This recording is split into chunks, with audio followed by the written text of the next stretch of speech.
जोरदार तालियों के साथ स्वागत करिए।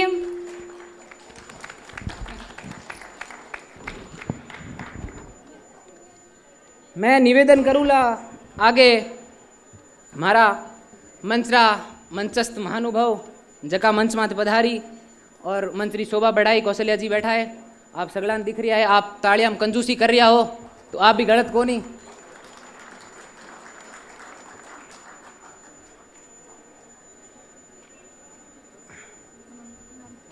मैं निवेदन करूँला मध्यस्थार वास्ते ममता जी पूनिया ने कि आप पधारो और ये मंचरो मान बढ़ाओ।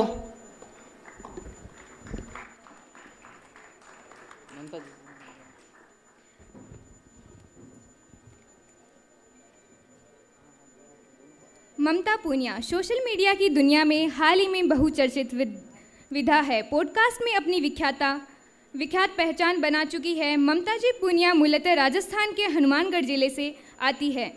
ये एक आधुनिक और प्रगतिशील विचारधारा वाली युवा पहचान है। इन्होंने इंटरनेट के माध्यम से राजस्थानी संस्कृति और समकालीन मुद्दों पर विशेष रूप से चर्चा की है।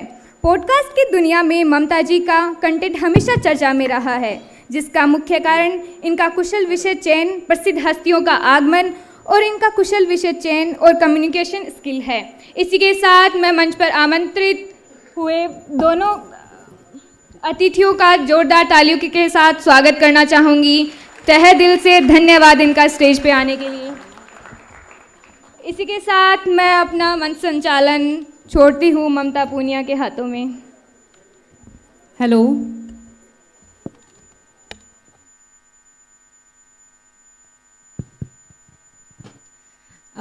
Hello everyone. जो शख्सियत हमारे सामने है वो तो किसी परिचय की मोहताज नहीं है, परंतु फिर भी उनसे आपको अवगत कराऊं उससे पहले मैं ब्रीफ के अंदर अपने बारे में बताना चाहूँगी। मेरा नाम ममता पूनिया है। मैं वुमेन एम्पावरमेंट डिपार्टमेंट में काम करती हूँ। इसके साथ में पॉडकास्ट करना मेरी हॉबी है और मैंने गणपत सिंह राजपुरोहित सर, सुभाष चारण सर और राजस्थान के टॉप एडमिनिस्ट्रेटर्स हैं उनके पॉडकास्ट करे हैं। इसके साथ में मेरी ऑनलाइन एप्लीकेशन है जहां पर मैं स्टूडेंट्स को पढ़ाती हूं और उसके साथ मेरे छोटे मोटे बिजनेस है जो कि मैं खुद हैंडल करती हूं। अभी जो है एक चीज़ और मैं ऐड करना चाहूँगी। मेरा DU में आना बहुत बड़ा सपना था, परंतु मुझे समाज के कारण उस टाइम इतना एनवायरनमेंट नहीं था, मुझे अपॉर्चुनिटी नहीं मिली। परंतु आज DU ने ये अपॉर्चुनिटी दी कि मुझे एज ए मॉडरेटर बुलाया, उसके लिए बहुत बहुत शुक्रिया। हमारे साथ है Kaushalya Chaudhary ji. Ma'am welcome. Thank you. कैसे हैं आप? बस बढ़िया। मैम शुरुआत करते हैं आपके जन्म स्थान से। आपका जन्म जोधपुर के नांदिया प्रभावती गांव में हुआ। आपकी एजुकेशन वहां के सरकारी स्कूल से हुई। आप बचपन से डॉक्टर बनना चाहती थी और महज 19 वर्ष की आयु में आपकी शादी भी हो गई। गांव की पगडंडियों से निकलकर दिल्ली यूनिवर्सिटी जैसे मंच पर गेस्ट के रूप में आना कैसा फील हो रहा है आपको? Thank you. सबसे पहले तो DU का बहुत बहुत आभार, आयोजनकर्ता का और कार्यकर्ता का जिन्होंने मुझे यहाँ बुलाया और आप सबसे बात करने का एक मौका मिला। गांव से निकलना महिलाओं के लिए थोड़ा बहुत मुश्किल है और 12th की मैंने सब्जेक्ट मैंने साइंस लिया था। ज़्यादा आगे का इतना नहीं पता था, लेकिन आसपास में और परिवार में डॉक्टर थे तो मुझे लगा कि मैं भी डॉक्टर बनूंगी। लेकिन 12th करते ही शादी हो गई, क्योंकि घर का और समाज का माहौल इस टाइप का होता है कि बेटी थोड़ी सी अगर बड़ी होती है तो सबको लगता है कि इसको ससुराल भेज दो। मतलब ये नहीं पूछते हैं कि आगे फ्यूचर में क्या करना है, क्या सपने हैं, वो चॉइस हमारे पास नहीं होती है। और ये मेरी नहीं, जहाँ भी यहाँ पर जितने भी लोग विराजमान हैं तो लड़कियाँ हैं, बहुत आप खुशकिस्मत है तो कि आज यहाँ तक पहुँची हो। मैं शादी के बाद जब आगे की पढ़ाई के लिए भी बोला कि मैं अगर रेगुलर आप कॉलेज नहीं भेजना चाहते तो मैं प्राइवेट कुछ कर लेती हूँ, तो उसमें भी हाँ नहीं थी। 3 साल मैं ऐसे ही बैठी रही। फिर मेरे हस्बैंड से मैंने बात की, मैंने कहा मुझे पढ़ना तो है, अब आप प्राइवेट ही पढ़ा दो, रेगुलर नहीं भेज रहे हो। तो मैंने फिर BA किया JNU से और फिर MA किया। MA के बाद सोचा कि B.Ed करके टीचर बन जाते हैं, लेकिन तब तक मैंने YouTube चैनल शुरुआत कर दिए। तो यूट्यूब चैनल चलाते चलाते एक पॉइंट ऐसा था कि अगर मैं या तो बीएड करने के लिए कॉलेज जाऊँ, बाहर किसी यूनिवर्सिटी की तरफ मेरा कॉलेज मिला था, या फिर मैं मेरे यूट्यूब को कंटिन्यू करूँ। तो कई बार जीवन में ऐसी चॉइसेस होती है आपके पास कि जीवन में आपको करना क्या है। तो अगर मैं उस टाइम बीएड को चूज़ कर लेती तो शायद आज आपके सामने नहीं बैठ पाती। और बीएड को मैंने छोड़ा, बहुत से मेरे मम्मी पापा सब नाराज़ हुए कि पढ़ाई को छोड़ रही है, यूट्यूब में कुछ करेगी, यूट्यूब से क्या होगा, 1 साल से काम कर ही रही है, कितना पैसा आया। उस टाइम मेरे 1.5 साल के बाद 7,000 रुपये आए थे। तो जब पैसा भी नहीं आ रहा हो और काम जैसे पढ़ाई, पहले तो मैं बोल रही थी पढ़ाओ पढ़ाओ पढ़ाओ, अब जब पढ़ाना वापस शुरू किया तो अब मैंने कहा मैं पढ़ूंगी नहीं, अब मैं वापस यूट्यूब का करूँगी। तो घर वालों का गुस्सा और बढ़ जाता है कि कुछ नहीं रहा है, बोलेगी यूट्यूब में कुछ करूँगी। और यूट्यूब शुरू किया 17 में। तो भोपालगढ़ में हमारा इतना बड़ा कस्बा है, आज आप सबको पता है सोशल मीडिया की पावर क्या है, सोशल मीडिया से क्या आप कुछ कर नहीं सकते, सब कुछ पता है। लेकिन मैंने जब यूट्यूब चैनल शुरुआत की तो मेरे भोपालगढ़ इतना बड़ा कस्बा, मैं किसी भी क्रिएटर को नहीं जानती थी और ना ही कोई था कि जिससे मैं घर वालों को कुछ एक्सप्लेन कर पाऊँ कि ये कुछ कर रहा है, इसकी ज़िंदगी में कुछ बदलाव आए तो हमारे भी ज़रूर आएंगे। नहीं था। 1 साल मेहनत किया, 1.5 साल के बाद 7,000 रुपये आए। बहुत से स्ट्रगल था क्योंकि यूट्यूब जब शुरू किया तो ऐसा अलग से कोई स्टूडियो या अलग से कुछ फैसिलिटी, कैमरा, माइक, कैमरे, ये रिकॉर्ड जो एडिट करने के लिए वापस कुछ सिस्टम, ऐसा कुछ नहीं था। और लाइट भी घर की जो नेचुरल कैमरा, ये स्टूडियो लाइटें नहीं थी, पूरा जुगाड़ किया हुआ था। घर का रसोई का पूरा काम करने के बाद एक बच्ची को स्कूल भेजना और अलग से फिर टाइम निकालना वीडियो शूट करने के लिए। वीडियो शूट करना इजी था, एडिट करना इजी था, और लेकिन उसको अपलोड करना बहुत मुश्किल हो जाता कि उसके लिए रात भर, अगर मैं 5 मिनट का वीडियो बना लेती, 10 मिनट का वीडियो बना लेती, उसके लिए 6 घंटे 7 घंटे। इंटरनेट बिल्कुल स्लो था, चलता ही नहीं। छत पे ऊपर सर्दियों की रात हो, चाहे बारिश का हो, चाहे गर्मियाँ हो, पूरी रात छत पे बैठना पड़ता था कि हमारा कम से कम वीडियो अपलोड हो जाए। और वहाँ भी अगर अपलोड सुबह तक नहीं हो पाता कभी कभी, तो फिर मैं मेरे हस्बैंड को 10 किलोमीटर दूर भोपालगढ़ कस्बा है, वहाँ ये जाते गाड़ी लेके और वहाँ वीडियो अपलोड करके वापस आते। तो बहुत स्ट्रगल ऐसा रहा है। मैम, आपने 2017 के अंदर ऑल इंडियन रसोई नाम से अपने यूट्यूब चैनल की शुरुआत की। लगातार 2 साल के अथक प्रयास के बाद में भी आप जो सक्सेस चाह रहे थे वो आपको नहीं मिली। ना आपकी वीडियोस पे इतने व्यूज़ आ रहे थे, ना आपके कोई रेवेन्यू आ रहा था। इतने लंबे टाइम के अंदर असफलता मिली, पर फिर भी आपने जो धैर्य बनाए रखा, इतना पेशेंस कैसे है आपके अंदर? आज के टाइम में अगर कोई 5 मिनट रिप्लाई ना करे तो रिश्ता ख़त्म हो जाता है। हमारी यूथ जानना चाहती है कि ये धैर्य जो है कैसे ला सकते हैं? मैंने यूट्यूब जब शुरुआत की तो मेरे 6 महीने के बाद 100 सब्सक्राइबर हुए थे। मैंने 70 के करीब वीडियो डाल दिए थे। तो आप पेशेंस तो आप समझ ही सकते हो तो कितना रखना पड़ता है। आज के जनरली सारे लोग किसी भी फील्ड में हो, चाहे क्रिएटर बनना हो, चाहे कुछ और बिजनेस करना हो, कुछ किसी भी फील्ड में अगर जाना चाहते हैं तो वो नेक्स्ट डे चाहते हैं कि मुझे सक्सेस मिल जाए। तो ऐसा नहीं है, हर फील्ड में आपको पेशेंस रखना होता है। और मेरा इतना लंबा एक जो ये जर्नी तय करना, इतना लंबा पेशेंस रखना, क्योंकि मेरे पास दूसरी कोई चॉइस नहीं थी। सबसे बड़ी बात ये थी कि अगर करना है तो यही करना है, इसके बाद अगर यहाँ से मैं हट गई तो मुझे जीवन में दोबारा मौका नहीं मिलेगा। तो मेरे पास चॉइसेस नहीं थी, इसीलिए शायद उस कार्य को इतना लंबा मैं खींच पाई, इतना पेशेंस रख पाई। और हर दिन जब मैं डीमोटिवेट होने लगी तब मुझे लगा कि अब मैं कुछ नहीं कर पाऊँगी। तो मैंने मेरे हस्बैंड से बात की कि पहले तो मैंने उनको बोला कि मुझे यूट्यूब बनाने के लिए जब फ़ोन लिया तो इन 3 जनों से हमने पैसे उधार लेके 7,500 का मैंने फ़ोन लिया। तो ऐसे करके कभी माइक मंगवाया, कभी कुछ मंगवाया। तो 1.5 साल के बाद अर्निंग आई तो घर वालों को तब विश्वास हुआ। लेकिन 6 महीने के बाद जब मैं हारने लगी तो मेरे हस्बैंड को मैंने बोला अब मैं तो इसको छोड़ने वाली, मुझे नहीं करना है। तो इन्होंने मतलब काफ़ी सपोर्ट किया और यहाँ तक अगर मैं पहुँची हूँ तो इनके सपोर्ट की वजह से ही पहुँची। बाकी मैं तो 6 महीने के बाद छोड़ने वाली थी। मैम 2019 के आपने 19 के अंदर आपने सीधी मारवाड़ी नाम से जो है राजस्थानी भाषा का पहला कुकिंग चैनल जो है वो शुरू किया। आपके 1 महीने में ही 1 लाख से ज़्यादा सब्सक्राइबर हो गए और जो है आपका सिल्वर बटन भी आ गया। आपको क्या लगता है कि आपका पहला चैनल जो 2 साल तक जो है उसमें असफलता मिली, ऐसा आपने क्या किया कि एक वीडियो से जो है आपने इतना कमाल कर दिया? जब YouTube से कुछ हो नहीं रहा था और 2 साल मेहनत करने के बाद भी 5,000 10,000 पर मंथ के पैसे बन रहे थे, तब हमेशा दिमाग में यही, सुबह सोए तो यही दिमाग में चलता कि ऐसा क्या अलग करें कि हमें YouTube पे सक्सेस मिल जाए। तो हम इसी चीज़ की डेली खोजबीन रहती थी कि माइंड में यही चलता रहता। तो एक दिन ऐसे ही मैंने मेरी दादी सास को वीडियो दिखाया, तो उन्होंने बताया कि ये टर्मरिक पाउडर क्या है। मतलब वहाँ से क्लिक किया कि टर्मरिक पाउडर, जिसको हम हल्दी पाउडर हिंदी में बोल सकते हैं, लेकिन हिंदी में वीडियो बनाने की वजह से ऐसा लगा कि हम थोड़ा प्रोफेशनल दिखेंगे, थोड़ा इंग्लिश बोलते हैं। तो वहाँ से जब दादी ने ये सवाल किया कि ये टर्मरिक पाउडर क्या है, तो मुझे लगा कि ये जो हमारी अगर भाषा में इनको बता दिया जाए कि हल्दी का पाउडर या हल्दीरो पाउडर, तो एक तो चीज़ा जो हमारे जो वीडियो देख रहे हैं उनको इजी से समझ आएगा। तो वहाँ से थोड़ा क्लिक किया कि हम क्यों ना ऐसा चैनल बनाए। मतलब मैं वीडियो बना रही हूँ, मेरे घर के मेंबर देख रहे हैं, इनको समझ ही नहीं आ रहा, तो फिर मतलब ही क्या। तो काफ़ी रिसर्च किया कि हम राजस्थानी भाषा में क्यों ना चैनल बना ले।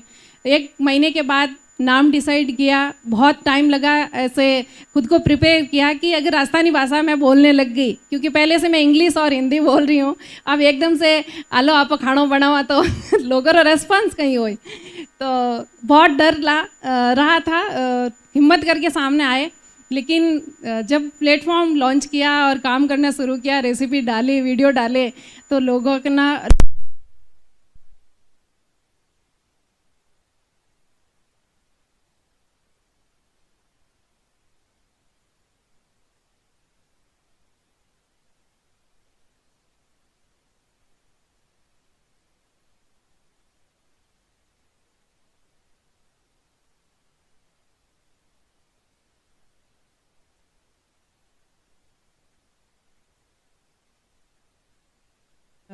लेके चले गए, तो ये हमारी कहीं ना कहीं कमजोरी बन जाएगी। तो मैंने उसी कल्चर को अपनी ताकत बनाया और उसी कल्चर के बेस पे आज मैं यहाँ तक पहुँची हूँ। और इसी भाषा के बेस पर 70 लाख लोग आज मुझे सोशल मीडिया पर डायरेक्ट जुड़े हुए हैं। तो ये चीज़ें कम नहीं है, बस हमें हमारा थॉट थोड़ा चेंज करना होगा कि अगर अपनी भाषा, अपना कल्चर है तो हम कहीं पीछे रह जाएंगे। अगर इसको अपनी एक बैकबोन बना दिया जाए तो हम कुछ भी कर सकते हैं। मैम 2023 के अंदर आपने मास्टर शेफ इंडिया के अंदर पार्टिसिपेट किया और आप इंडिया के अंदर टॉप 12 में जो है जगह बना पाई। आपको क्या लगता है कोई 2 ऐसी चीज़ें अगर संक्षिप्त के अंदर आप बताना चाहें जो आपने अगर की होती तो आप शायद टॉप मतलब जो नंबर 1 पे है आ सकते थे, हम जानना चाहेंगे। वहाँ जब मैं टॉप 12 के बाद मैं जब वहाँ आउट हुई थी, तो मेरी एक तो मेरा जो खाने बनाने का जो एरिया था फिक्स था कि मेरी जो एक्सपर्टीज़ थी राजस्थानी डिशेज़ में थी।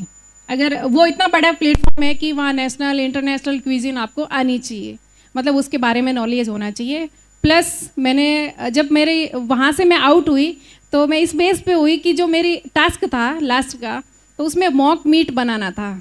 और मीट का और हमारा तो कभी कंसेप्ट बैठा ही नहीं, मतलब कभी देखा ही नहीं आंखों से उस चीज़ को कैसे बना सकते हैं। तो वो था वेज, लेकिन दिखने में नॉन वेज जैसा था। तो मॉक मीट का जो मेरा लास्ट कंपटीशन था, तो उसका टेस्ट, उसका टेक्सचर मुझसे नहीं बैठ पाया, तो इस बेस पे मैं आउट हो गई। तो ऐसे कंपटीशन होते हैं जो हमसे रिलेट कर ही नहीं पाते, तो वहाँ से ऐसा कोई हार जाना कोई बड़ी बात नहीं है। मुझे ऐसा नहीं लगता कि मुझे लगता है मैं अगर मास्टर शेफ में चली गई अपनी इस इन्वायरमेंट से, इस खान पान को, और सिर्फ राजस्थानी खाने के बेस पर इतने बड़े प्लेटफॉर्म पे अगर मैं जा सकती हूँ, तो मुझे लगा कि मैं जीत के आई हूँ। ऐसा नहीं लगा कि मैं टॉप 12 तक ही पहुँची हूँ, क्योंकि आउट होने का रीज़न कोई ऐसा कोई ख़ास नहीं था कि आपको ये कुछ आता ही नहीं है कैसे आप पहुंच गए, क्योंकि वहाँ तक पहुंचने के लिए भी काफ़ी चीज़ें मैटर करती है। अलग से पहले ऑडिशन होते हैं, फिर आपका सिलेक्शन होता है। मैम 2024 के अंदर आपने सीधी मारवाड़ी ब्रांड जो है लॉन्च की, जिसके अंतर्गत आप पारंपरिक मसाले जो है वो बनाते हैं और कच्ची घनी तेल बनता है। मैम, मसाले तो हमारे घरों के अंदर हमेशा से बनते रहे हैं, आपके मन में कैसे आइडिया आया कि इसे ब्रांड में कन्वर्ट किया जाए? नंबर 2 क्वेश्चन ये है कि एक महिला एंटरप्रेन्योर को मसालों के सेक्टर के अंदर सीरियस लिया जाएगा, इस चीज़ का आपको डर नहीं लगा कभी? आइडिया का ऐसा है कि ये कोई बोर्ड रूम में मेरा आइडिया नहीं आया, ये अपनी जर्नी से ही मुझे रियलाइज़ हुआ। मास्टर शेफ के दौरान मैं 2 महीने बाहर रही और जब वहाँ का खाना, बड़ी बड़ी रेस्टोरेंट में खाना इधर उधर एक्सप्लोर किया, तब रियलाइज़ हुआ कि जो हमारी रसोई की चीज़ें हैं वो मार्केट में आते आते इतनी मिलावट कैसे हो सकती है, इतनी बेजान कैसे हो सकती है। तो वहाँ से लगा कि हम क्यों ना जो हमारे घर का स्वाद है हर घर तक पहुँचाते हैं। और जब बिज़नेस के बारे में सोचा, काफ़ी रिसर्च की मास्टर शेफ से आने के बाद, तो बड़ी बड़ी फैक्ट्रियाँ विज़िट की, तब लगा कि बाकायदा में जो चीज़ें हमारी रसोई की जो चीज़ें हैं वो शुद्ध नहीं है। कोई भी अपनी ईमानदारी से कोई काम नहीं कर रहा है, बस जैसा बनाया वैसा बेच दिया। ना ही कभी कस्टमर ने सवाल किया है, ना ही किसी ने बनाने वाले को कभी अपनी ईमानदारी से कुछ कहा है। तो वहाँ से लगा कि क्यों ना हम बिज़नेस इसी फील्ड में आते हैं। जो हमारे गांव की महिलाएं हैं, हज़ारों सालों से घर मसाला बना रही, अपने घर के लिए बना रही है, तो क्यों ना उसी मसाले को हम मार्केट में लेके आते हैं और हर घर तक पहुँचाने की कोशिश करते हैं। बिज़नेस शुरू किया, जैसे आप बोल रहे हैं कि एक महिला होने के नाते सीरियस लिया नहीं लिया, तो मेरे पास एक प्लस पॉइंट ये था कि जब मैंने अपना बिज़नेस शुरू किया तो लोगों तक पहुंचाने में इजी था, क्योंकि सोशल मीडिया पर पहले से लोग जुड़े हुए थे। एक ट्रस्ट बिल था, क्योंकि 9 साल हो गए मुझे सोशल मीडिया पे काम करते हुए। इन 9 सालों में मैंने कभी भी सिर्फ पैसों के चक्कर में काम नहीं किया है। मैंने एक परिवार मानते हुए सारी चीज़ें बताई है सोशल मीडिया पे। कभी भी किसी गलत चीज़ का प्रमोशन नहीं किया, किसी गलत ऐप का, गेमिंग का, जो कुछ भी XYZ जो चलता है मैंने नहीं बताया। मैंने वही चीज़ें बताई। मैं हमेशा यह सोचती हूँ कि मैं मेरे जो बच्चों को और मेरे परिवार में जो चीज़ें अलाउ है वही मेरे सोशल मीडिया पे अलाउ करती हूँ। तो ऐसे एक जेन्युइन ट्रस्ट बना। और जब प्रोडक्ट लॉन्च किए तब मन में डर तो था कि पता नहीं लोग कैसे एक्सेप्ट करेंगे या हमारा टेस्ट उनको अच्छा लगेगा नहीं लगेगा, लेकिन इतना था कि ईमानदारी से अगर काम करेंगे, पर हमारी नियति साफ होगी तो ऊपर वाला हमेशा सपोर्ट करेगा। तो ऐसे करके हम 8 मार्च महिला दिवस, अंतर्राष्ट्रीय महिला दिवस पर 2024 को अपना प्रोडक्ट, अपनी ऐप और वेबसाइट लॉन्च की, लोगों के सामने लेके आए। और आज हम हमारा 50वां स्टोर जयपुर में वापस 8 मार्च 2026 को, और आज तक हम 55 स्टोर तक पहुंच चुके हैं। मैम, अपने सामने जो है 50% जो है 50% से ज़्यादा ही मैं कहूँगी गर्ल्स ही है। तो मैं आपसे जानना चाहूँगी कि जब एक लड़की को फाइनेंशियल इंडिपेंडेंस मिलती है या फिर जो है उसके पास में जो है डिसीजन मेकिंग पावर आती है, या फिर बस मैं जानना चाहूँगी कि जब हमारे पास में रेवेन्यू का एक सोर्स आ जाता है तो लोगों का पर्सपेक्टिव हमारे लिए कैसे बदल जाता है? क्या हमारे जो खून के रिश्ते हैं, हमारे माँ बाप है, भाई बहन है, चाहे वो हस्बैंड वाइफ हो, चाहे दोस्त हो, रिश्तेदार हो, पड़ोसी हो, क्या सबका नज़रिया बदल जाता है या फिर वो उतना ही प्यार करते हैं जितना पहले वाला? सच सच मतलब एकदम सच सच मैम जानना चाहेंगे, क्योंकि हमारी बेटियाँ हैं, ये पूरा जो है हमारा कल का भविष्य है। तो नहीं, आप कुछ बनते हो जीवन में तब लोगों का नज़रिया ज़रूर बदलता है। जो लोग आपकी बात नहीं सुनते फिर वो आपको सीरियस लेना भी शुरू करते हैं। तो अगर आपके पास रेवेन्यू जनरेट हो रहा है, कुछ आपके पास एक्सपर्टीज़ है, आप किसी फील्ड में अच्छे हो, आपको लोग जानते हैं। पहले होता क्या है कि जब बाहर से सपोर्ट मिलता है तो फिर घर वाले पता नहीं शर्म के मारे सपोर्ट करते हैं, या फिर जो रिश्तेदार आप जो बोल दो, मतलब जो माँ बाप को छोड़ के जितने भी लोग हैं, वो बाद में जब बाहर वाले आपको सीरियस लेना शुरू करते हैं तब भी वो भी बोलते हैं कहाँ ये हमारे पड़ोसी है, ये हमारे भाई है, ये हमारी बहन है, ये हमारे रिश्तेदार है। तो नज़रिया तो बदलता ही है लोगों का।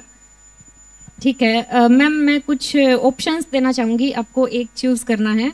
मैम, एक ग्रामीण महिला के लिए सबसे बड़ी ताकत क्या है? उसकी शिक्षा या फिर उसका आत्मविश्वास? ज़्यादा आत्मविश्वास सबसे ज़रूरी है, और अगर उसमें आत्मविश्वास है तो शिक्षा का तो कोई ऐसी उम्र है ही नहीं। वो कभी भी, शिक्षा का मतलब क्या है? कुछ भी चीज़ सीखना, आपके जीवन में कुछ भी कोई स्किल डेवलप करना, तो वो तो बाद में भी की जा सकती है, लेकिन उस पर काम कब करोगे? जब खुद में आत्मविश्वास होगा, खुद पे विश्वास होगा।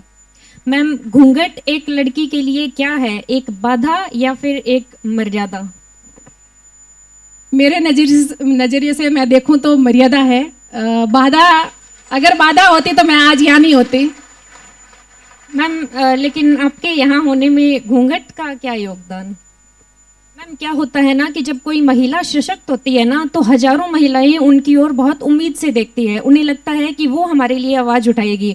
हमारे ग्रामीण क्षेत्र में आज भी मैंने खुद ने देखा है, हजारों से ज़्यादा महिलाएं ऐसे सोचती है कि ये घूंघट प्रथा है, ये बंद होनी चाहिए।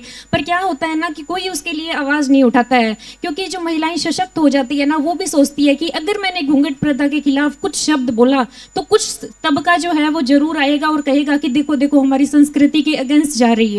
लेकिन मुझे लगता है कि हमारे भारत के अंदर जो हमारा यूथ है, जो पुरुष है, वो उनका नजरिया बहुत अच्छा है। मुझे नहीं लगता कि वो चाहते हैं कि महिलाएं घूंघट करें। वो तो वैसे ही बहुत रिस्पेक्ट करते हैं। अगर हम घूंघट ना करें तो भी तो हमारा यूथ है वो हमारी इज्जत करेगा ना, वो भी तो हमें सम्मान देगा ना। मुझे लगता है कि इसको जो है वो बंद किया जाना चाहिए।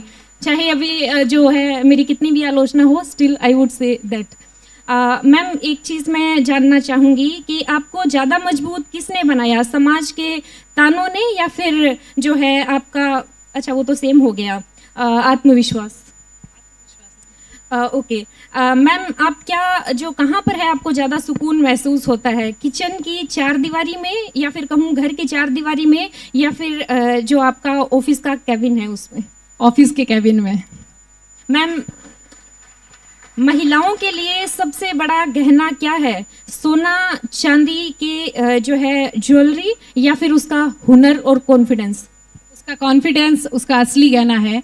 और ये सोना चांदी तो अगर कॉन्फिडेंस है उसके अंदर बिल्ड है तो वो चीज़ें बाद में अगर श्रृंगार की जा सकती, क्योंकि श्रृंगार से ज़्यादा संघर्षशील जो महिलाएं हैं वो ज़्यादा सुंदर दिखती है।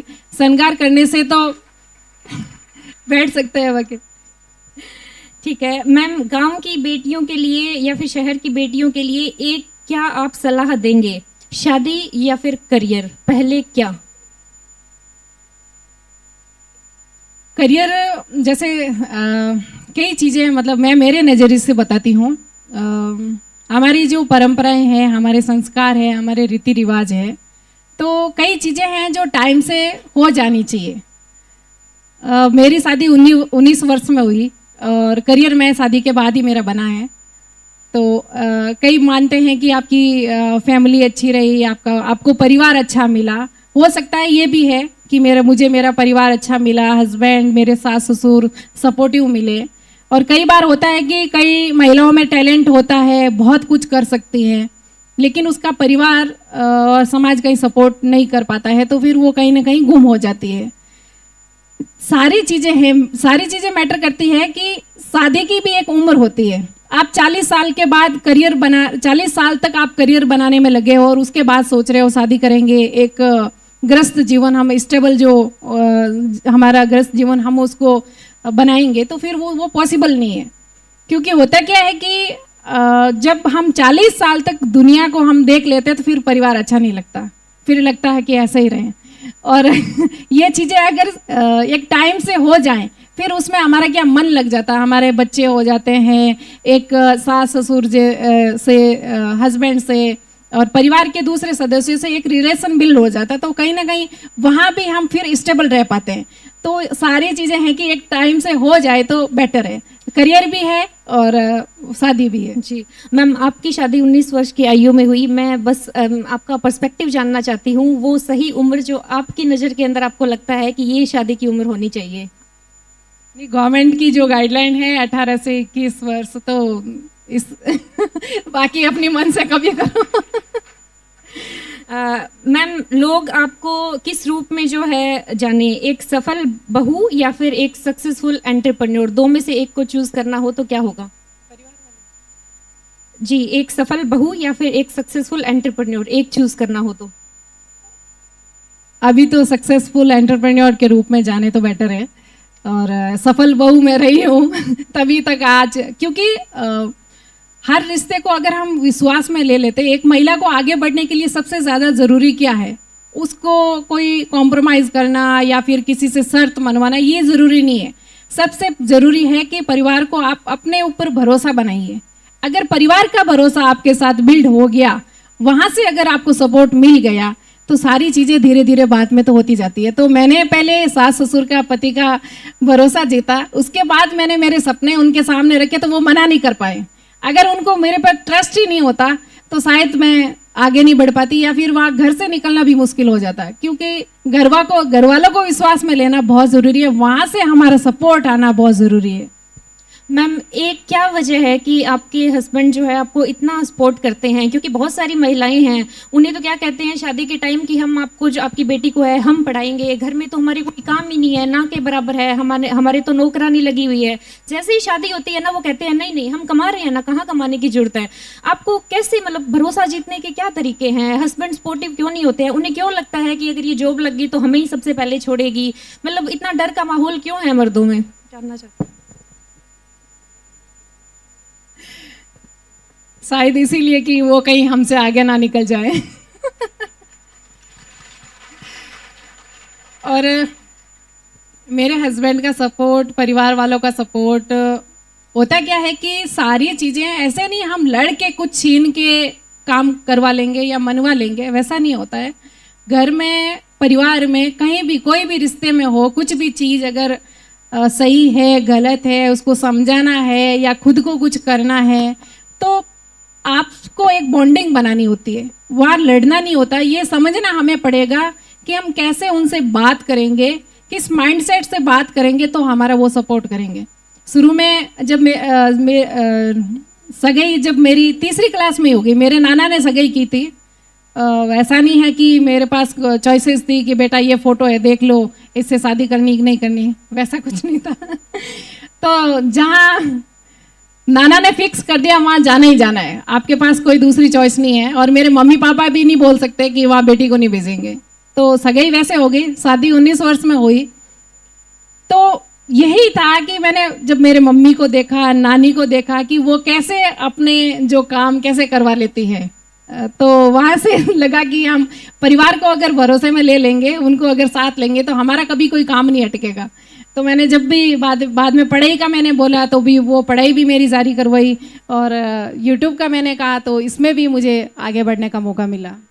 मैम, अभी रिसेंट के अंदर जो मुस्कान के नीले ड्रम वाला केस हुआ था, आपको भी पता होगा, हंस रहे हैं। तो क्या है कि सारे जो अपना पुरुष प्रधान समाज है, सारे पुरुष की यूनिटी देखने लायक थी, मतलब सब एक साथ आ गए थे।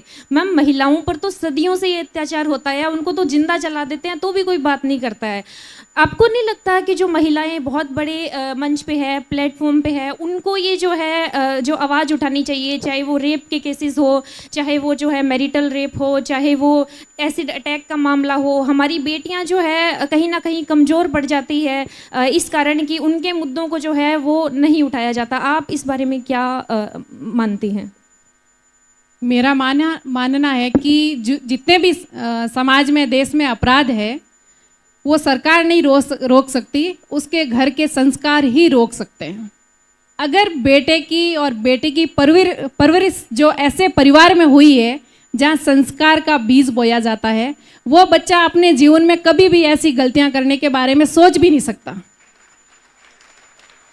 तो अगर परिवार का माहौल ऐसा है, और ये परिवार का माहौल, ये संस्कार, ये सारी चीज़ें हम लेडीज़ से ही आते हैं। अगर हम अपने बेटे को ये सिखाएंगे कि बेटा जो बाहर कोई भी लड़की है वो तेरे बहन के बराबर है, वो तेरी बहन ही है, उसकी सुरक्षा करना तेरी जिम्मेदारी है, तो ये शायद अपराध कभी भी नहीं होंगे। मैम, अभी रिसेंट के अंदर एक बहुत ही फेमस टीचर है, उन्होंने ये कहा कि जो लड़कियां साड़ी पहनती है उन्हें तो सम्मान दिया जाना चाहिए, और जो लड़कियां जींस पहनती है वो सम्मान की नज़र से देखी जानी चाहिए। मैं आपकी राय जानना चाहती हूँ, क्योंकि हमारे राजस्थान के अंदर आप हमारे लिए बहुत ही प्रेरणा स्रोत है, आप क्या सोचती है इस पर? व्यक्ति का व्यक्तित्व बोलने से पहले, मिलने से पहले उसके कपड़ों पे जब कपड़े देखते हैं तो उससे निकल के आ जाता है कि ये कैसा है। और मुझे लगता है कि एक जो चीज़ें देखो ढक के रखी जाए, जितनी गुप्त रखी जाए, धन दान भोजन और स्त्री, ये चीज़ें जितनी गुप्त हो, गुप्त का मतलब ये है कि हम जितना अपने आप को अच्छे से कवर कर सकते हैं कीजिए। श्रृंगार या वो नहीं है कि हम अपने शरीर को दिखाएं, श्रृंगार वो है कि हमने अपने शरीर को कितने अच्छे से ढक के रखा है, कितने अच्छे से संजो के रखा है, उसमें है। और एक किसी भी आदमी जब हमें पहले देखता है तो उसके माइंड में, हमारी कॉस्ट्यूम से उसके माइंड में चीज़ें चलनी शुरू हो जाती है कि ये कैसा है, वो उससे ही डिसाइड करना शुरू हो जाता है कि अगर जीन्स पहन रखी है तो बहुत मॉडर्न होगी, ये होगी, वो होगी, इंग्लिश बोल लिया तो बहुत अच्छी होगी। सिर्फ इंग्लिश बोलने से या मॉडर्न बन जाने से आपकी एक आइडेंटिटी नहीं बनती है। आपकी आइडेंटिटी बनती है आपके कर्मों से, अच्छे कार्यों से। अगर आपका काम अच्छा है और उसके बाद आपने जो अपनी मर्यादाओं में रह के अगर कुछ काम किया है तो एक 4 चांद लग जाते हैं। बाकी देखो, मैं किसी के पर्सनल कपड़ों पे नहीं जाती हूँ, सबकी अपनी अपनी चॉइस है। और वैसे भी हम सब लड़कियाँ बोलती हैं कि माई बॉडी माई चॉइस। तो थोड़ा सा ये हमारी जो संस्कृति है, हम जिस कल्चर से रिलेट करते हैं तो उन चीज़ों को साथ में लेके जाना ज़रूरी है। कईयों की मना होगी कि नहीं हम नहीं करेंगे। अगर आप बहुत बड़े ओहदे तक पहुंच गए, बहुत कुछ बन गए, और जब मुड़ के देखते हो अपने बच्चों को ये नहीं बता पाते कि हम कहाँ से रिलेट करते हैं, किस चीज़ से, हम किस संस्कृति से जुड़े हो। आज मेरी इस गेटअप से आपको पता चल जाता कि हम राजस्थान से, चाहे मैं दिल्ली में हूँ, चाहे लंदन में हूँ, चाहे यूएसए कहीं भी हूँ, तो ये बताने नहीं पड़ता है कि हम कहाँ से हैं। तो ये ड्रेस जो है हमारी एक आइडेंटिटी है, ये हमारी एक पहचान है, जिससे ये पता चल जाता है कि ये कहाँ से हैं। तो बाकी सबकी आपकी अपनी अपनी चॉइस है, किसी के ऊपर हम ये नहीं थोप सकते कि आप यही के ये पहनिए। बाकी जी मैम, आपने बहुत ही अच्छा जवाब दिया। मेरा लास्ट क्वेश्चन आपके लिए ये है कि मैम, जैसे लड़के हैं उनके लिए आप क्या प्रीफर करेंगे, धोती जो हमारी संस्कृति है या जीन्स?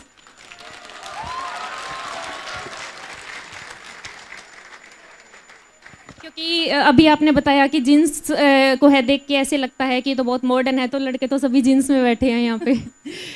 हमारे जितने भी कपड़े हैं, चाहे स्त्रियों के हो चाहे पुरुष के हो, यहाँ जैसा क्लाइमेट है उस हिसाब से बने हुए हैं। ये जीन्स वगैरह ये हमारा परिधान नहीं था, ये बाहर के जो लेबर लोग पहनते थे उनका था, और हमने इसको मतलब एक फैशन के तौर पे पहनना शुरू कर दिया। बाकी मैम बहुत ही शानदार आपके सारे जो है जवाब रहे। मैं हमारी ऑडियंस से जो है पूछना चाहूँगी, अगर आपके लिए, अगर मतलब आपका अगर मैम के लिए कोई क्वेश्चन है तो please raise your hand. Mike हमारे वॉलंटियर्स। हेलो, मैं वॉलंटियर से निवेदन करना चाहूँगी कि जो भी हाथ खड़ा करे उसे माइक दे।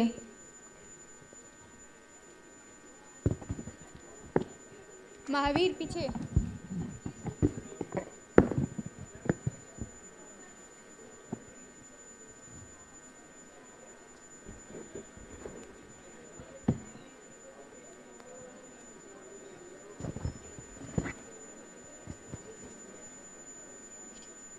नमस्ते मैम, मेरा नाम निकिता है और मैं भी डीयू की छात्र हूँ।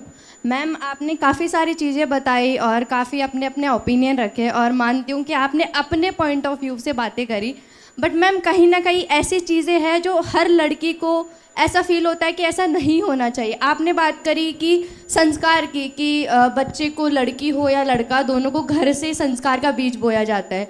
तो मैम, जब हम देखते हैं कि हमारे घर में खुद में ऐसा बोलते हैं कि तुम बहन हो, बाहर नहीं जा सकते, या फिर भाई बाहर है तो कुछ बोलते नहीं है, तो मैम उसका तो कोई सॉल्यूशन कभी निकाला ही नहीं गया है ना। कभी पेरेंट्स कभी बोलते ही नहीं है कि अच्छा ठीक है लड़की बाहर है, कोई दिक्कत नहीं है। पर आपने वो संस्कार की बात ले ली, तो मैम उसमें तो नॉर्मल सी बेसिक चीज़ है कि दोनों बाहर हो सकते, इसमें संस्कार कहाँ रहा कि संस्कार चीज़ वो।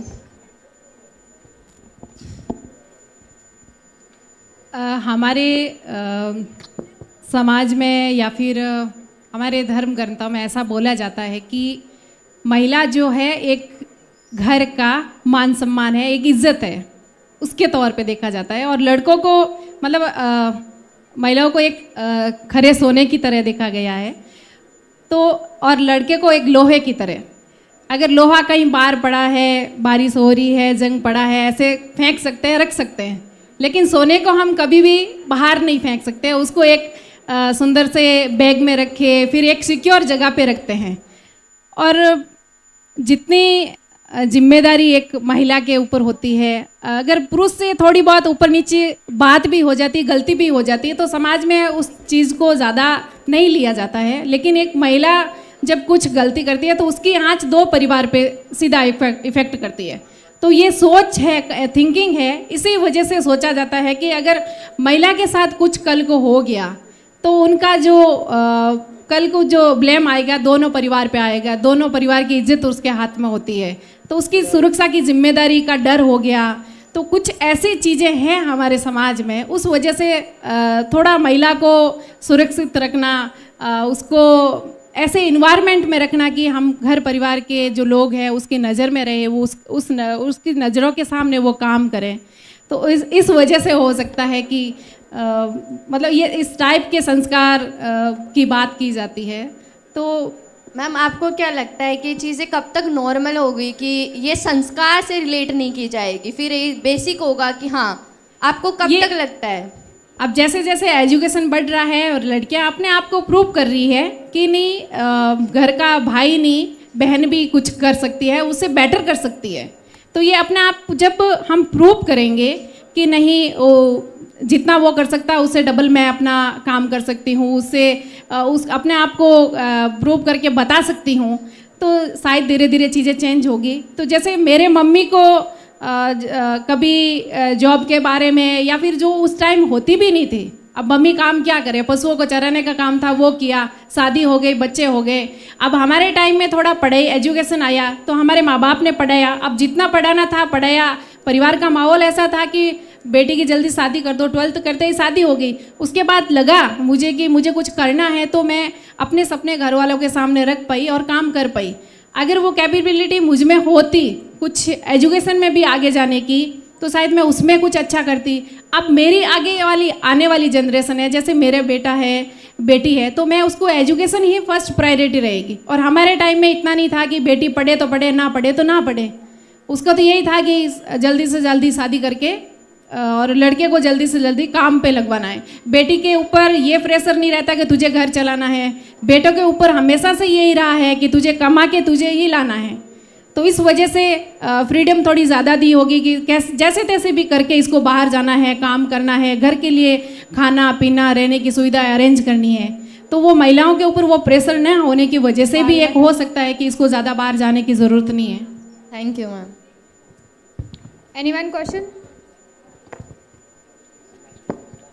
हाथ उठा दो। 1 सेकेंड आ रहे हैं ऊपर। वॉलेंटियर्स। मेरा नाम संगीता है और मैं कौशल्या जी से पहले तो राम राम सा बोलना चाहती हूँ, और इन्हीं शब्दों के साथ मैं अगला ये प्रश्न करना चाहती हूँ कि आपने जब सबसे पहले YouTube खोला था तो ये नहीं सोचा था कि शॉर्टकट अपनाएं, या फिर मैंने दिल्ली में बच्चों को रील बनाते हुए लड़कियों को देखा, सबसे पहले ये सोचती है कि मैं शॉर्ट्स कपड़े पहन लूँ या कुछ ऐसे भद्र कपड़े पहन लूँ जिसको हमारे परिवार के दादाजी या फिर हमारे पापा जी देखने से शर्म महसूस करें। तो आपने ये नहीं सोचा था कि लहंगे और ये चुंदड़ी को छोड़ के मैं कोई दूसरा कपड़ा पहन लूं? मैंने तो यही सोचा कि आज मेरी मम्मी अगर क्रिएटर होती तो उनको मैं कैसा देखना पसंद करती। तो मेरे माइंड में यही हमेशा रहा कि अभी तो मेरे बच्चे बड़े नहीं हैं, लेकिन जब बड़े होंगे तो मुझे जब देखेंगे, क्योंकि ये कंटेंट तो ऐसा है कि सोशल मीडिया प्लेटफॉर्म ऐसा है कि कभी मिटने वाली चीज़ें है नहीं। तो मेरे बच्चे अगर मुझे कैसा देखना पसंद करेंगे तो मैं मेरे मम्मी को कैसा देखना पसंद करूँगी, वैसे ही मेरे बच्चे मुझे देखना पसंद करेंगे। तो ये चीज़ें मेरे माइंड में थी, तो मैं उस हिसाब से ही काम किया। शॉर्टकट मैंने नहीं अपनाया। कभी भी ऐसा कुछ गाली बकना, कुछ अभद्र अश्लील चीज़ें डालने का सोचा भी नहीं, क्योंकि सोशल मीडिया एक हमारा परिवार है और इस परिवार को साफ सुथरा रखना हमारी जिम्मेदारी है। तो अगर जितनी गंदगी परोसने वाले हैं उससे अच्छे कंटेंट बनाने वाले जिस दिन लोग हो जाएंगे तो ये भी एक अच्छा माहौल बन जाएगा वहाँ। जी मैम, वो देखने को मिलता भी है। जब मेरा पापा जी घर पे वीडियो देखते हैं ना आपका, तो 2018 से देख रही हूँ आपके वीडियो देखते हैं, और आपसे मेरे पापा जी मिले भी है 2023 में। तो मैं आप सब परिवार के बीच में फ़ोन रख के पूरा परिवार साथ में आपका वीडियो देखते हैं और बोलते भी है बेटा तुझे भी ये दिन कुछ ना कुछ बेहतर करना है। और सेकंड क्वेश्चन मेरा ये है आपसे कि आपने बोला था कि मैंने 2017 से यूट्यूब पर वीडियो स्टार्ट किए हैं, पर आपने इतने लंबे समय तक जो धैर्य बनाए रखा था, उसका कोई छोटा सा टर्म पॉइंट आप बताना चाहते हो तो बताइए प्लीज़। सोशल मीडिया ऐसा प्लेटफॉर्म है जिस पे कोई ऐसा बटन नहीं है कि इसको दबाया और सक्सेस, ऐसा कुछ नहीं है। ये फील्ड ही ऐसा है। और ये क्यों आप यहाँ तक पहुँचे हो DU तक, तो आपको पहले 12th पास की, फिर ग्रेजुएशन किया, ग्रेजुएशन करने के लिए आप यहाँ आए, और अगर आपको आगे कुछ PhD करना है, किसी भी स्कॉलरशिप करना है, तो सब में टाइम लगता है। MA करने के लिए 2 साल चाहिए तो चाहिए। तो वैसे ही सोशल मीडिया है, अगर आपको एक अच्छा खुद का अस्तित्व रख के सफल होना है तो टाइम तो हर चीज़ में लगेगा। और मैंने जब हिंदी में वीडियो बनाए उसमें सफलता नहीं मिली, फिर इसमें राजस्थानी कंटेंट बनाना शुरू किया तो इसमें सक्सेस मिली। तो मुझे लगा कि वो जो 2 साल का टाइम पीरियड था वो मेरा लर्निंग टाइम पीरियड रहा है, जिसमें मैं अच्छे से जान पाई कि वीडियो कैसे एडिट होता है, कैसे शूट होता है, क्या स्क्रिप्ट होती है, क्या थंबनेल होता है, क्या टाइटल होता है। ये चीज़ें सीखनी होती है। ऐसा कोई किसी भी फील्ड में जाओ, चाहे बिजनेस करना हो आपको, चाहे राजनीति में जाना हो, चाहे स्पोर्ट्स में जाना हो, सब जगह ट्रेनिंग पॉइंट होता है। तो वहाँ ट्रेनिंग आपको करनी होगी, वहाँ अपने आप को प्रूफ और अपने आप को कुछ सीखोगे तभी आप उस फील्ड में आगे बढ़ पाओगे। और जो आप बोल रहे हो कि जो फटाफट सक्सेस होना चाहते हैं, तो फटाफट सक्सेस कई लोग हुए हैं, आपने देखा सोशल मीडिया पर, वो फटाफट गायब भी हो गए, अब मिलते भी नहीं। तो वो है फटाफट। बहुत बहुत धन्यवाद कौशल्या चौधरी जी और ममता पूनिया जी। आपने वक्त निकाला, ये एहसान से कम नहीं, आपका साथ मिलना किसी सम्मान से कम नहीं। दिल से करते हैं धन्यवाद आपका, आपका आना हमारे लिए खुशी से कम नहीं। मैं एक बार फिर से आपका तहे दिल से धन्यवाद करूंगी और ज़ोरदार तालियों से फिर से इनका धन्यवाद करूंगी। इसी के साथ मैं मंच पर आमंत्रित करना चाहूँगी हमारे प्रेसिडेंट विष्णु बिश्नोई की माता जी को कि वो मंच पर आकर कौशल्या चौधरी जी का स्वागत करें। एक बार जोरदार तालियों के साथ स्वागत। मैम एक क्वेश्चन था। बोलिए बोलिए बोलिए। राम राम कौशल्या जी। राम राम जी। मेरा ये सवाल है कि एक अच्छे हस्बैंड में क्या क्या गुण होने चाहिए?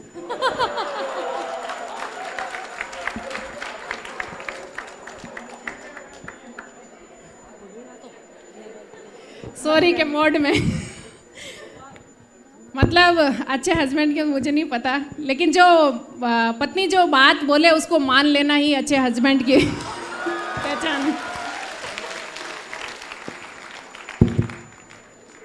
मैम मेरा आपसे एक क्वेश्चन है जी। अभी आपसे किसी ने क्वेश्चन पूछा था और आपने आंसर किया था कि लड़कियां एक हरे सोने की तरह है। सोना हम देखें तो एक मेटल है और मेटल एक वस्तु है, तो क्या आपने लड़कियों को किसी वस्तु से कंपेयर किया है? सोने का मतलब उसकी वैल्यू से उसको कंपेयर किया है, मेटल से या किसी वस्तु से नहीं। उसकी जो वैल्यू आज मेटल तो बहुत सारे, लोहा भी तो एक मेटल ही है। बट मैम आप बोल रहे थे कि लड़कियों की सुरक्षा के लिए पेरेंट्स चाहते हैं कि वो हमारी नज़रों में रहे, तो आपको नहीं लगता कि ये वो वक्त आ गया है जब लड़कियों को खुद को इतना सक्षम बनाना चाहिए कि वो खुद की रक्षा खुद कर सके? लाइक हमें उन्हें प्रोटेक्ट करने की ज़रूरत ना पड़े, फिजिकली वो इतनी सक्षम हो कि खुद की रक्षा कर सके।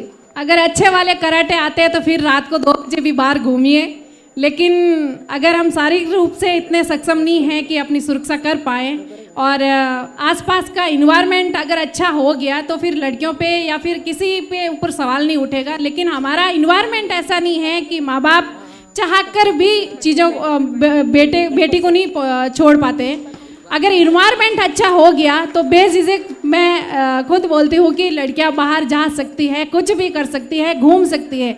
लेकिन हमारी सोसाइटी, हमारे आसपास के लोग जहाँ राक्षस घूमते हैं वहाँ ऐसे किसी भी बेटी को, किसी बाप का इतना बड़ा कलेजा नहीं है कि राक्षस के सामने अपनी कलेजे को, टुकड़े को छोड़ सके। तो हो सकता है इस टाइप का इन्वायरमेंट की वजह से है। Ma'am I agree but still लड़कों को जैसे बस वही है, मैंने कहा ना, इन्वायरमेंट जिस दिन अच्छा हो गया, जिस दिन हमारे संस्कार, जिस दिन हमारी मेंटलिटी ये चेंज हो गई कि दूसरी बेटी भी मेरी बहन के जैसी है, मेरी बहन है वैसे ही दूसरों की बहन है, तो ये समझना जिस दिन शुरू हो गया और ये थॉट जिस दिन माइंड में हो जाएगा सबके, तो उस दिन कोई सिक्योरिटी की ज़रूरत नहीं है। लेकिन है नहीं ऐसी जगह है नहीं, तभी तो वो डर रहता है कहीं ना कहीं। Thank you ma'am. और ये चीज़ें आप आज नहीं समझ पाओगे, जिस दिन 10 साल बाद 15 साल बाद में ये रियलाइज़ होगी। अब क्वेश्चंस यहीं बंद करते हैं और हम स्वागत करते हैं कौशल्या चौधरी जी का, जिनका स्वागत कर रहे हैं हमारी प्रेसिडेंट विष्णु बिश्नोई की माता जी। जोरदार तालियों से स्वागत रुकना नहीं चाहिए।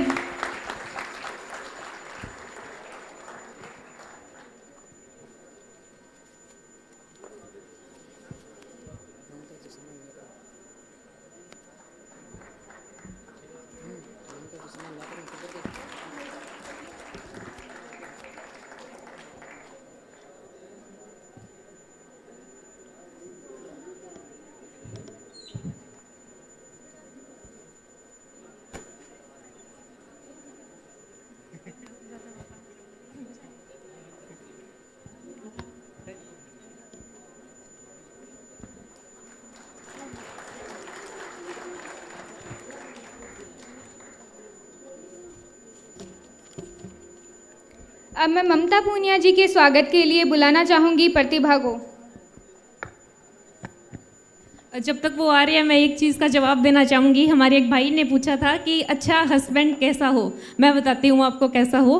वो लविंग हो, उसका प्यार समय के साथ में कम नहीं होना चाहिए, वो केयरिंग हो और वो अपनी वाइफ को करियर के अंदर बहुत ज़्यादा सपोर्ट करे, और जब उसकी वाइफ सक्सेसफुल हो जाए और वो उसके साथ कंधे से कंधा मिला के चले तो वो उसकी सक्सेस को डाइजेस्ट भी कर पाए। चार लोग क्या कहते हैं, पड़ोसी क्या कहते हैं, रिश्तेदार क्या कहते हैं, वो अपनी वाइफ पर किसी की आंच भी ना आने दे।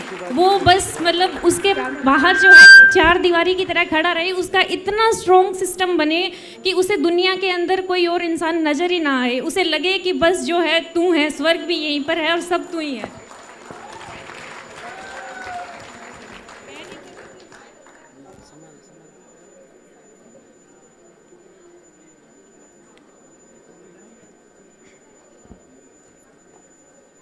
खुशियों पर मौज की रवानगी रहेगी, जिंदगी में कोई ना कोई कहानी रहेगी। हम यूं ही कार्यक्रम में चार चांद लगाते रहेंगे अगर आपकी तालियों की मेहरबानी रहेगी।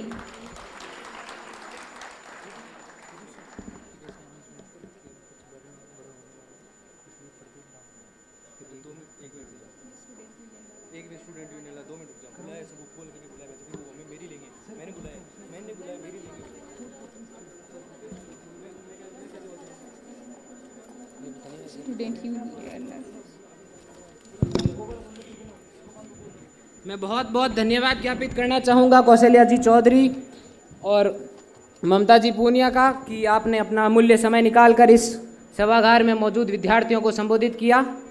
कौशल्या जी, आपसे जीवन में सीखने को मिलता है कि मेहनत और आत्मविश्वास से हर बाधा पार की जा सकती है। कौशल्या जी कुछ बोलना चाहती है? एक चीज़ मैं आपको और बोलती हूँ, आप कॉलेज में हैं अभी, ज़िंदगी अभी शुरू हुई है, दुनिया को देखना अभी आपने शुरू किया है, तो जीवन में कभी भी हारने का मत सोचना, माइंड में मत लाना, हमेशा बी पॉजिटिव। कुछ भी गलत हो जाए उस चीज़ को माइंड में यही रखना कि भगवान ने कुछ अच्छा करने के लिए मेरे साथ ये क्या है। मैंने पढ़ाई छोड़ी तो मुझे लगा कि मेरी जीवन ख़त्म हो गया, अब शादी होगी, कुछ नहीं होगा, लेकिन कुछ और देना था भगवान को, तो ये चीज़ें हुई है। तो कभी भी ऐसा हो कि हम हारने लगे हैं, कुछ हो नहीं रहा है, हम हाथ पांव बहुत ज़्यादा मार रहे हैं, कुछ अचीवमेंट नहीं कर पा रहे हैं, तो बी पॉजिटिव, हमेशा पॉजिटिव रहे, पॉजिटिव थॉट के साथ हमेशा ये सोचे कि कुछ ना कुछ अच्छा होगा। और कोई भी आदमी जब सफल होता है, तो जब आप बोलते हो ना आसपास के लोगों ने ये बोल दिया वो बोल दिया, मेरा मानना है कि हर सफल आदमी को ये जो तालियों का जब दौर आता है, उससे पहले तानों का दौर आता है। उस तानों के दौर से हर व्यक्ति को गुजरना होता है। ये एक तरह की रस्म है, जैसे शादी की रस्म होती है ना, वैसे ही सक्सेसफुल आदमी की एक रस्म है तानों का दौर, इससे गुजरना होता है। कोई भी आपको कुछ बोले, ज़्यादा ऐसा मत सोचे, अपना हमेशा गोल बड़ा रखें, अचीवमेंट कि मुझे जीवन में बनना क्या है, उस थिंकिंग के साथ काम शुरू करें। मैंने मसालों का बिजनेस शुरू किया तो मैंने ये नहीं सोचा कि मैं सोशल मीडिया तक ही बेचूंगी। जब फैक्ट्री लगी तो लोग बोले कि क्या करोगे, तो मैंने कहा आपके मसाले कौन लेगा, आस पड़ोस वाले लोग बोलने लगे, तो मैंने बोला आपको देना ही नहीं है, मुझे यूएस से भेजना है और वो जाएगा। अगर वो थॉट हमारे पास है तो भले ही छोटे से शुरुआत की हो, हर व्यक्ति, सफल व्यक्ति, हर जो गांव से निकला उसके पास सुख सुविधाएं नहीं थी, उसके पास माइंडसेट था कि मुझे कुछ बनना है, कुछ बड़ा करना है। अगर वो माइंडसेट हो तो सुख सुविधाएं तो बाद भी आ सकती है। 7,000 का फ़ोन से शुरुआत करके मैं आज 55 स्टोर खोल सकती हूँ गांव में रहकर, तो आप दिल्ली में बैठे हो, क्या नहीं कर सकते हो। तो ये सोचिए, जहाँ रह रहे हो कुछ परेशानी आ रही है, उस परेशानी का सॉल्यूशन कैसे ला सकते हैं, वही आपका बिजनेस है। अगर आप स्टूडेंट हो, अगर आपको लगता है कि ये कमी यहाँ है, उसका आप सॉल्यूशन कर दो, ये बिजनेस है। बिजनेस कुछ नहीं है, बिजनेस ऐसा नहीं है कि आप जब MBA करोगे तभी बिजनेस कर पाओगे, ज़रूरी नहीं है, अनपढ़ व्यक्ति भी कर सकता है, बस माइंडसेट से अनपढ़ नहीं होना चाहिए। इससे अगर अफाइज हैं और डिग्रियाँ आपके पास बहुत पड़ी है तो कोई मायने नहीं रखती है।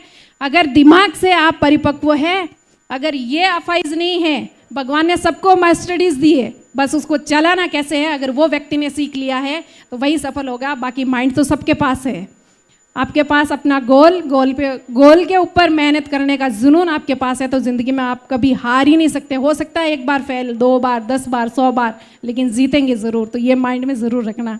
धन्यवाद, आप सब ने मुझे यहाँ सुना, आपका बहुत बहुत आभार। राम राम। हम आगे एक बार फिर से